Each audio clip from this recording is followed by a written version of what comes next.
오늘 본문은 룻기입니다. 룻기를 본문으로 한 설교는 주로 5월 달에 자주 들을 수 있습니다. 가정의 달에 어버이날이 있는 주간에 주로 자주 듣게 되는데요. 주로 이제 효도와 효심을 강조하는 내용으로 주로 자주 설교하게 됩니다. 아무것도 남은 거 없이 정말로 초라해진 시어머니를 끝까지 떠나지 않는 며느리가 마침내는 큰 복을 누리게 되는 내용이 룻기에 있기 때문입니다. 하지만 그런 말씀을 설교를 듣는다고 해서 가정에 고부간의 갈등이나 그런 문제가 해결되지는 않는 것 같아요. 권사님들 주로 모여있는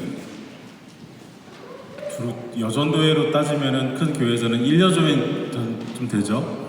1여전도회에 있는 권사님들은 룻 같은 며느리면 내가 그렇게 하겠다 그러고, 또 저 한참 아래 젊은 세대들 모여있는 며느리들 모여있는 전도회에서는 나오미 같은 시어머니면 내가 그렇게 하겠다, 서로 그런 이야기를 더 많이 하는 것 같습니다. 하지만 이런 효심에 관한 이야기는 룻기가 가지고 있는 교훈 중에 아주 작은 일부입니다. 당장 오늘 본문만 살펴보아도 우리가 우리 삶의 방향을, 믿음의 방향을, 우리 신앙의 발걸음을 누구를 어디로 향해야 할 것이고, 또 우리가 하나님께로 받은 것을 어떻게 누구에게 베풀어야 하는지를 우리에게 교훈해주는 은혜가 있습니다.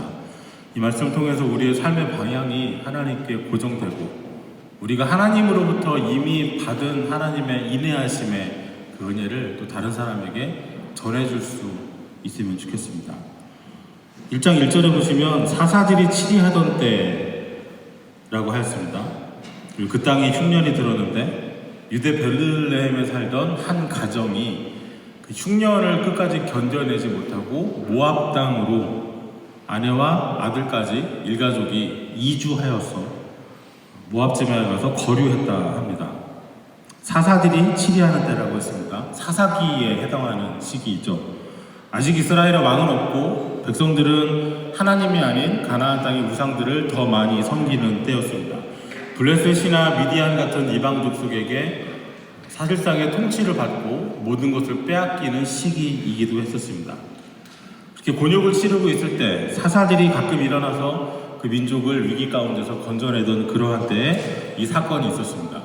룻기는 어떤 도덕적인 교훈을 주기 위해서 꾸며진 이야기가 아니라 분명히 시대적인 배경을 가지고 있는 실제 사건의 기록입니다. 사사들이 치리하던 때 그 땅에 흉년이 들었습니다. 여기서 말하는 그 땅은 바로 가나안 땅을 말합니다. 하나님께서 약속해 주신 땅, 아브라함에게 약속하시고 이삭에게 약속하시고 그 후손들에게 주리라 약속하셨고 마침내 들어가서 살고 있는 그 땅입니다. 그런데 그 땅에도 흉년은 있습니다. 하나님이 주신 땅에도 흉년이 종종 있었습니다. 이미 아브라함 때에도 흉년이 있어서 그 흉년의 기근을 피해서 애국까지 내려간 적이 있었습니다. 이삭도 그 땅에 흉년이 있어서 남으로 내려가 블레셋 사람들 사는 그랄 땅에 가서 거류한 적이 있었습니다. 같은 가나안 땅에 찾아온 흉년인데요, 아브라함과 이삭 시대에 있었던 흉년하고 사사들이 치리하던 때에 있는 흉년하고는 조금은 성격이 다릅니다. 사사 시대에 있는 흉년은 하나님의 말씀을 지키지 않고 하나님께 등을 돌리고 하나님 말씀을 외면한 데 대한 징계로서의 흉년이었습니다. 이미 레위기에서도 신명기에서도 장차 너희가 들어갈 땅에서 하나님 외면하고 하나님께 등 돌리고 살면 이런 어려움을 겪을 것이라고 미리 말씀이 주어졌습니다. 이런 흉년 가운데 가나안 땅 중에서도 베들레헴에 살던 한 가정이 떠나서 모압을 향했습니다. 꽤 괜찮은 집안이었습니다. 나중에 나오미가 룻과 함께 돌아왔을 때 사람들이 나오미를 알아보고 이 사람이 정말 우리가 알던 나오미냐, 왜 이렇게 형편이 이전만 못하느냐 하는 그 말을 비추어 보면 나름 크게 자리를 잡고 잘 살았던 집안으로 생각을 합니다.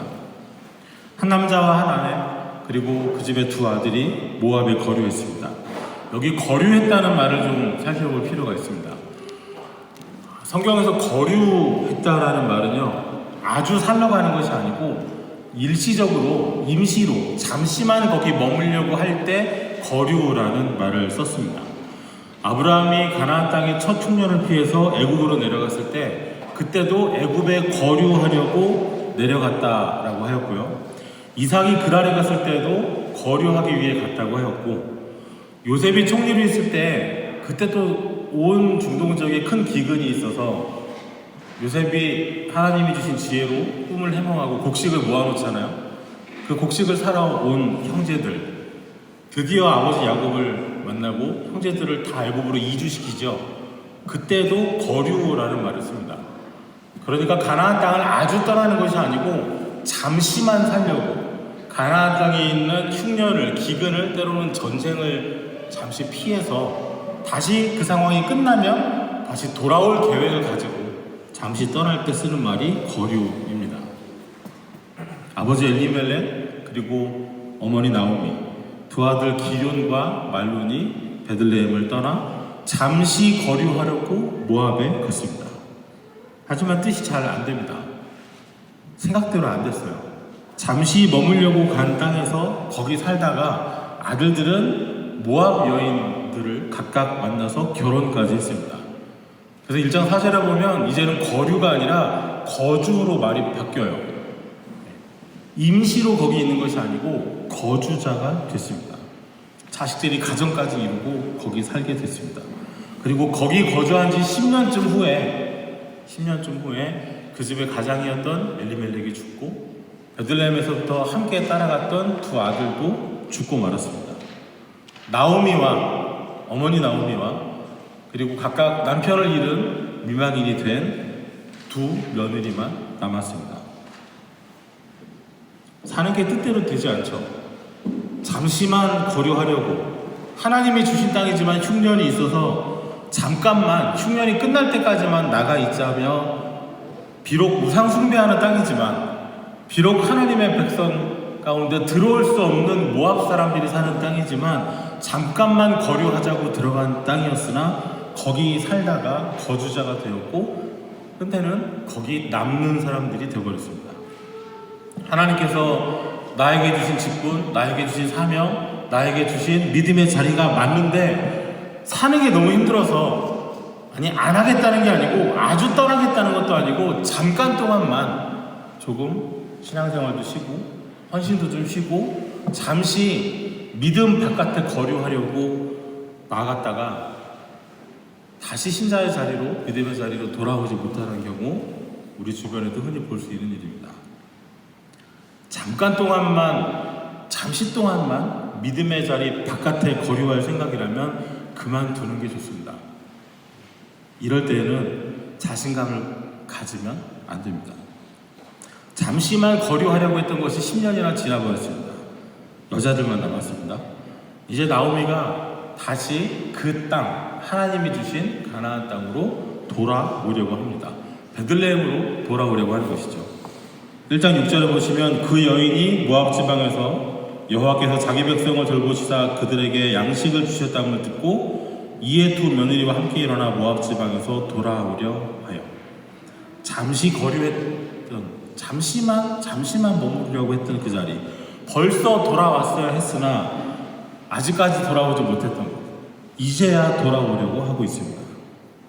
1절에서 거류하다라는 말을 눈여겨봐야 했다면 6절에서는 돌아오려고 했다, 돌아오다라는 말을 눈여겨봐야 합니다. 룻기 1장에는 돌아오다라는 말이 무려 12번이나 나타납니다.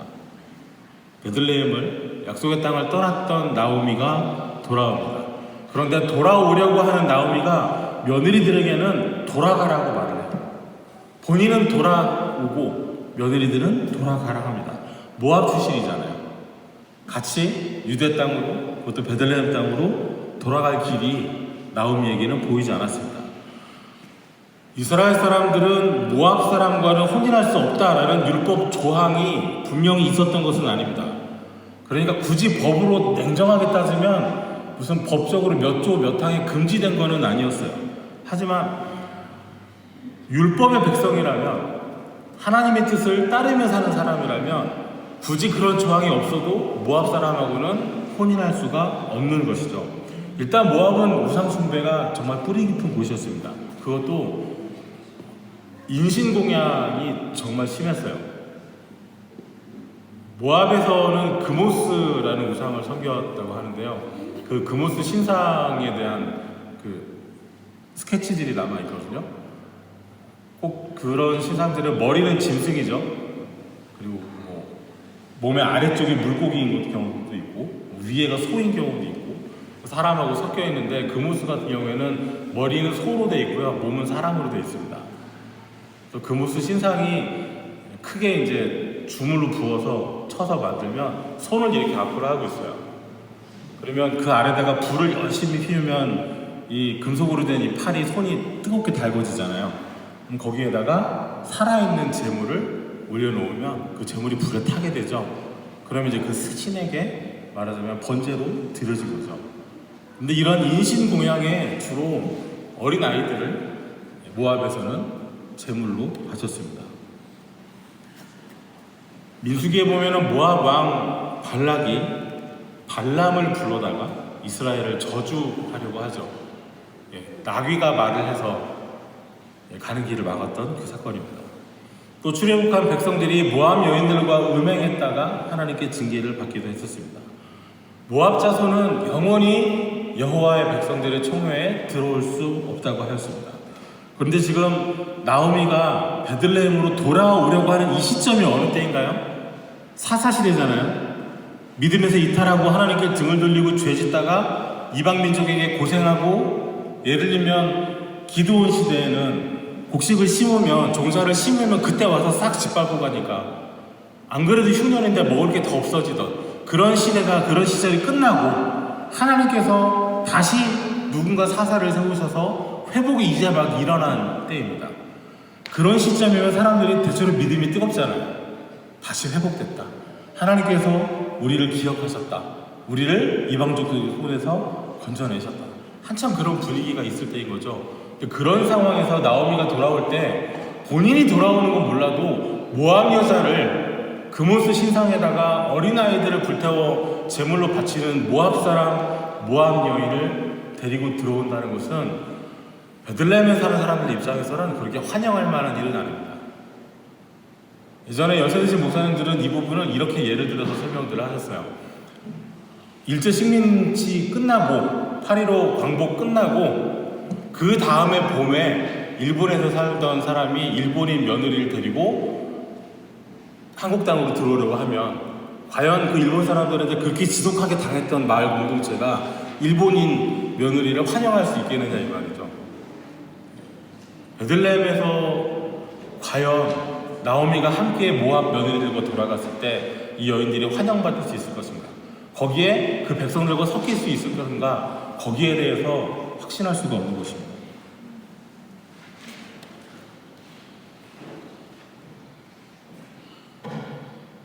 두 모압 며느리들을 자기들의 동족에게로 돌아가려고 합니다.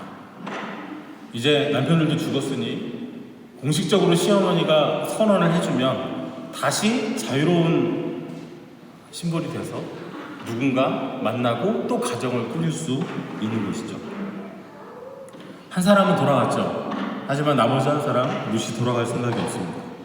어머니의 백성이 나의 백성이 되고 어머니의 하나님이 나의 하나님이 되시리니, 이 놀라운 선언을 하면서 나는 죽는 일 이외에는 어머니 떠날 생각이 없으니까 저한테 다시는 이런 얘기 하지 마세요 라고 말을 하죠. 나오미가 더 이상 말을 잊지 못합니다. 우리 1장 16절 말씀을 한번 같이 읽어보겠습니다. 룻이 이르되 내게 어머니를 떠나며 어머니를 따르지 말고 돌아가라 강권하지 마옵소서. 어머니께서 가시는 곳에 나도 가고 어머니께서 머무시는 곳에 나도 머물겠나이다. 어머니의 백성이 나의 백성이 되고 어머니의 하나님이 나의 하나님이 되시니. 나오미에게는 갈 곳이 있습니다. 나오미에게는 머물 곳도 있습니다. 나오미에게는 자신의 백성들이 있고 나오미에게는 나오미가 믿는 하나님이 있습니다. 하지만 룻에게 베들레헴은 룻이 갈 곳이 아니었습니다. 베들레헴에는 룻이 머물 만한 곳도 없는 곳입니다. 베들레헴에는 룻의 백성들도 없고, 그리고 하나님도 처음부터 룻의 하나님은 아니었습니다. 하지만 룻이 하는 말을 눈여겨보십시오. 어머니의 하나님이 나의 하나님이 되시리니. 성경에서는 모압 사람들을 그모스의 백성이라고까지 부릅니다. 그만큼 그 그모스 신상에 대한 우상에 대한 숭배가 그 사람들을 정의할 만큼, 그 사람들을 한마디로 그렇게 이름지어 부를 만큼 심했다는 뜻입니다. 고대 사회일수록 혈통과 종교를 떼어나는 것은 힘든 일입니다. 모압 사람이면 당연히 그모스를 믿어야지, 모압 사람이 여호와 하나님 믿는 것은 기대하기 어려운 일입니다. 하지만 룻은 결심했습니다. 자기 백성이 아니지만, 자기 갈 곳이 아니지만, 머물 곳도 없고 배척당할 수도 있지만, 이제 나는 모압 사람 안 해도 좋고, 이제 나는 그모스의 백성이 아니어도 좋고, 나는 이제부터 하나님 믿는 하나님 백성 되겠다는 말을 하는 것이죠. 내가 갈 곳은, 내가 머물 곳은, 나의 백성은, 나의 신은 다 바꾸는 거예요. 하나님을 향해서 가기 위해서 룻은 정말 많은 것을 버렸습니다. 나면서부터 보고 믿고 지내왔던 것을 뒤로 돌렸습니다. 그리고 방향만 돌리기 아니고 실제로 발걸음을 떼어서 힘들고 어려운 자리로 나오미를 따라 베들레헴으로 갔습니다. 베들레헴 갔다고 누가 룻을 환영해 주던가요? 잔치를 열어주고 먹을 게 풍성해졌던가요? 아니잖아요. 우리 잘 알고 있듯이 먹을 거 구하기 위해서 남의 밭 추수하는 데 따라가가지고 바닥에 버려진 거 주워다가 먹을 수밖에 없는 상황이었잖아요. 우리는 원래 하나님 믿고 우리는 전부터 예수님을 알고 믿고 있으니까 이런 방향 전환은 필요 없다고 생각이 드실까요? 교회 안에 있으면서도 우리는 예배하면서도 주님과 더 멀리 있을 수도 있습니다. 하나님께 아무리 가까이 있는 것 같아도 그가 가지고 있는 직분이 목사든 선교사든 장로든 집사든 교회의 어느 직분이든 누구이든 아무리 하나님과 가까이 있는 것 같고 믿음의 일을 하고 있고 매주 교회를 오고 있어도 하나님께 등을 돌리고 있으면 그게 바로 배교입니다. 배교는 거리가 얼마나 많이 떨어져 있냐가 아니라 그가 등을 돌리고 있느냐 거기에 따라 달라집니다. 한자로 쓰면 등배자잖아요. 잠시만 거리 가자 하면서 방향을 하나님이 아닌 주님이 아닌 다른 데로 돌렸다면, 그리고 생각보다 내가 계획했던 것보다 오래 머물렀다면 다시 돌이키고 돌아와야 됩니다. 방향만 돌리지 않고 걸음을 떼야 됩니다. 방향만 돌리는 것은 생각보다 쉬울 수 있습니다. 문제는 진짜로 내가 하던 거 그만두고 내가 이쪽으로 가던 거 멈추고 반대로 가는, 섬기겠다고 말만 하는 것이 아니고 정말로 내 시간을 내고 내 물질을 쓰고 내 걸음을 떼어서 섬김과 나눔으로 행함으로 보이는 것이죠. 이방인은 차별이 당연하고 무시를 받고 천대받아 마땅히 여기는 세상에서 예수님께서는 이방인의 믿음을 여러 번 칭찬하셨습니다. 이스라엘 중에 이만한 믿음을 보지 못했다. 기억하시죠?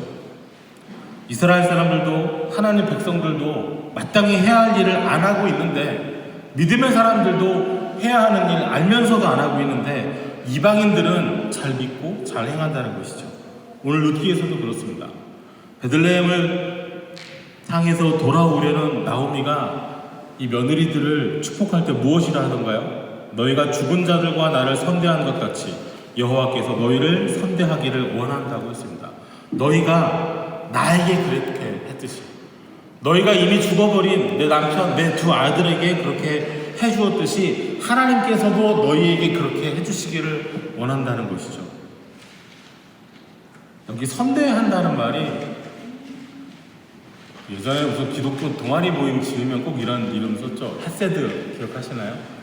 여기 선대하다라는 말이 헤세드를 번역한 말입니다. 하나님의 헤세드는 하나님께서 그 백성들을 대하시는 큰 특징입니다. 다함이 없는 사랑으로 번역을 하기도 하고요. 하나님이 이미 주신 약속의 말씀, 그 약속의 말씀에 근거해서 그 약속을 반드시 이루기 위해서 하나님께서 끊임없이 보여주시는 그 인애와 자비를 말합니다. 하나님의 헤세드를 받아본 사람들은 다른 사람들과의 관계에서 본인의 헤세드를 보여주게 됩니다. 하나님의 백성이 다른 사람을 대하는 특징이 또한 헤세드가 되는 것이죠. 이스라엘 공동체는 하나님의 인내하심을, 하나님의 자비하심을 경험한 공동체는 서로를 향해서 하나님의 헤세드를 받은 만큼 서로를 향한 헤세드를 보이는 공동체가 되어야 했습니다. 그런데 이 헤세드라는 말을 나오미가 며느리들에게 쓰고 있어요. 하나님의 백성인 나오미가 두 며느리들에게 본인이 하나님께로 받은 헤세드를 보여주는 것은 당연하죠. 자연스럽죠. 그런데 지금 나오미가 축복하는 이유는 두 이방 며느리들이 보여주었던 그 헤세드, 그 선대 때문이었습니다. 너희가 그동안 보여준 그 인간적인 헤세드에 하나님께서 하나님의 헤세드를 너희에게 보여주시기를, 너희에게 갚아주시기를 바란다. 나오미가 이런 헤세드를 베들레헴에서 받아본 적이 있었을까요? 하나님의 백성들 사이에서 제대로 된 인애가, 내가 거저받았으니 나도 거저주는, 같은 하나님의 백성으로 하나님의 사랑을 나누고 있는 사람으로서 서로 주고받는 헤세드가 있었다면 애초에 흉년이 왜 있었을 것이며 애초에 베들레헴을 떠날 만한 이유도 없었을 것입니다. 사사들이 치리하던 시대는 헤세드가 있는 시대가 아니었습니다.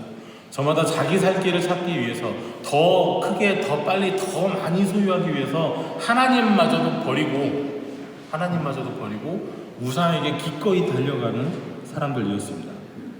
사사시대가 막바지에 이를 때는요, 이스라엘 지파들 사이에 서로 죄악을 주고받다가 싸움이 일어나죠. 그래서 모든 지파가 일치단결해서 베냐민 지파 하나를 정말 잔혹하게 짓밟게 됩니다. 물론 그 전에 서로 싸울 만한 어떤 계기들이 많이 있었습니다만 베냐민 지파에 남자들이 몇 안 남았는데 결혼할 여자가 없는 거예요. 그리고 어느 지파도 베냐민 남자들에게 자기들의 딸들을 주지 않아요. 그러니까 이대로 한 세대가 지나가면 이스라엘 지파 가운데 베냐민 지파 하나가 그냥 증발하게 되는 거예요. 그럼 상황이 이쯤 되니까 또 궁여지책을 내놓죠. 그거에 수많은 살인을 저지르고 젊은 여인들을 빼앗아오고 약탈을 하고 본인들의 동의 없이 사람들을, 여자들을 납치해서 꼭 붙잡아서 강제로 혼인하게 하는 거였습니다. 이것이 사사기 끝자락에 일어나는 사건들이죠. 이런 상황 속에 사사들이 치리하는 그 시대에 어디에 하나님께서 보여주셨던 그 인애가 이 백성들 사이에 유지되고 있고, 그런 모습 어디에 하나님께로부터 받았던 긍휼이 또 다른 사람에게 전해지는 일이 어디에 있겠습니까? 은혜를 주시면 금세 등을 돌려 헤세드의 사랑을 주신 하나님을 떠나고 더 잘돼 보겠다고 우상을 숭배하고 서로 보여주어야 마땅한 헤세드가 없는, 마침내는 지파 하나가 멸절될 만한 상황에서 그것 모면하겠다고 사람 죽이고 강제로 납치에다가 혼인시키는 처참한 지경이 된 때가 바로 사사들이 치리하던 시대였습니다. 그리고 바로 이런 사사들이 치리하는 시대에 하나님께서 마치 보란듯이, 여기 좀 보라는 듯이 하나님의 백성들도 갖지 못했던, 보여주지 않았던 헤세드를 가진, 선대함을 가진 이방인들을 보여주십니다. 룻은 끝까지 나오미를 향한 헤세드를 지켰습니다. 불안과 불확실함이 가득한 베들레헴 향해서 자신이 가졌던 모든 것을 다 뒤로 하고 외로운 나오미와 함께 길을 함께 했습니다. 마치 누가 강도 만난 자의 이웃이냐라고 예수님 물으시는 것처럼 오늘 이 사사시대에 사라진 헤세드가 하나님 백성들에게 있어야만 하는 그것이 어디 있느냐 하나님께서 물으시는 것만 같습니다. 오늘 말씀을 통해서 우리 기억할 수 있으면 좋겠습니다. 내 뜻, 내 계획대로 잘 안 됩니다. 특히나 믿음의 자리에서 벗어나고 이탈하고 하나님께서 잠깐만 눈 감아 주셨으면 하는 그런 종류의 일들은 더더욱 우리 생각대로 안 됩니다. 그러니 우리 삶의 방향을 하나님 뜻이 있는 곳을 향해서, 하나님의 마음이 있는 곳을 향해서 고정했으면 좋겠습니다. 그리고 마음만 먹는 것이 아니고 정말로 발걸음을 떼어서 내 다리가 아프게, 내 지갑이 열리게, 내 시간이 없어지게, 내가 땀이 흘리게, 실제로 입으로만 하는 것이 아니라 행함으로 보여줄 수 있는 자리에 서야 하겠습니다.